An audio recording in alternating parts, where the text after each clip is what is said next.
I will declare a climate emergency, and we will begin immediately a mass mobilization for a just transition from a dirty economy to a clean economy.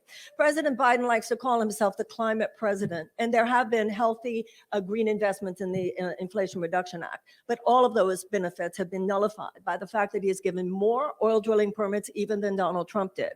Plus, he okayed the Willow project and the LNG project in Alaska. We will create millions of jobs. We should be ramping down fossil fuel extraction, not ramping it up. And this will take time. Obviously, we will make major investments in solar, in wind, in everything that has to do with a green energy grid.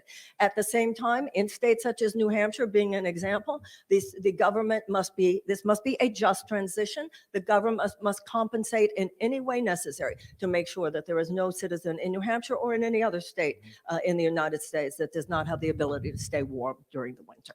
Thank you, ma'am. Congressman? Well, Josh, there are two issues embedded in your question, one of which is the cost of home heating oil here in the Northeast, what, $4 to $5 a gallon? That's why you have thousands of granite staters on wait lists right now for subsidies. We have an issue of costs. We also have an issue of national security. The fact that we continue to focus our policy on fossil fuels means that we are putting our country at risk. Why are we enriching Iran, Russia, the Saudis? It's nonsensical. But we can't burden all of you with the cost of that transition. And look, we did not leave the Stone Age because we ran out of rocks.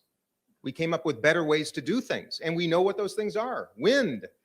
Wind is the least expensive form of electricity generation right now in the United States. Why? Because of federal investments and subsidies to create the technology. We know how to do it, but we should be a common sense country that migrates our way there so you are not burdened with costs. That's why I favor carbon fee and dividend. We put a price on carbon, we give an incentive to move to fossil fuel-free economies, and we return the proceeds to the people who are economically impacted by it. But we operate on incentives and disincentives, and this government has done a terrible job to migrate to the decency and the fossil fuel-free economy that we need.